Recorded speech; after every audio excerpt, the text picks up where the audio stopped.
It's Tuesday, November 25th, and here's everything you may have missed in business and finance yesterday. Major U.S. equity markets opened the holiday week with big gains, reversing recent negative momentum. The session was characterized by a distinct surge in technology and growth stocks. As such, the Nasdaq led the rally with a substantial 2.7% increase, marking its best session since May. The S&P 500 was up over 1.5%, and the small-cap Russell 2000 also climbed almost 2%. The Dow was up a little less than 0.5%. Strength was concentrated in large-cap technology, particularly the Magnificent Seven. This movement was anchored by Alphabet, which rose over 6% to a new all-time high, following continued positive reaction to its Gemini 3 AI model release. AI-related chipmakers saw particularly strong performance. Broadcom soared over 11%.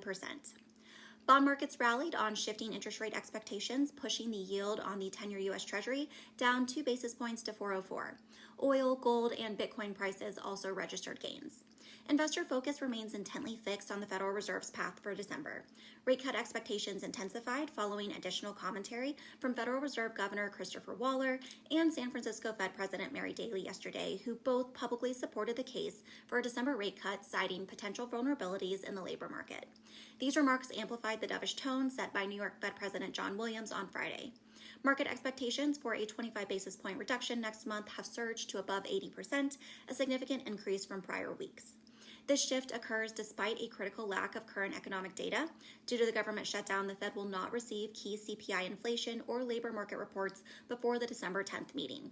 The central bank will rely on this week's scheduled release of delayed second-tier indicators, including September retail sales and durable goods data, creating policy uncertainty leading up to the decision. The healthcare sector saw some activity yesterday as managed care stocks advanced sharply on reports of a potential White House proposal to extend ACA subsidies. This included Oscar Health, which was up 22%. Other corporate highlights: Bayer saw a 10% gain following positive late-stage trial data for a cardiovascular drug.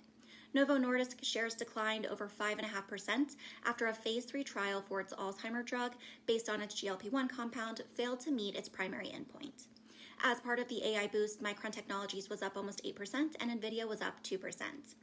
Tesla added 6.82% after revealing that the company is nearing completion of its next AI chip. Alibaba was up over 5% after its new AI app surpassed 10 million downloads in its first week of public beta testing. Shares of cruise operators sank. Carnival Corp fell close to 6.8%, dropping the most of any S&P 500 stock. Amazon announced plans to invest $15 billion in northern Indiana to build new data center campuses. Anthropic announced Claude Opus 4.5, its third major AI model launch in 2 months. We've got a busy day today filled with data and earnings,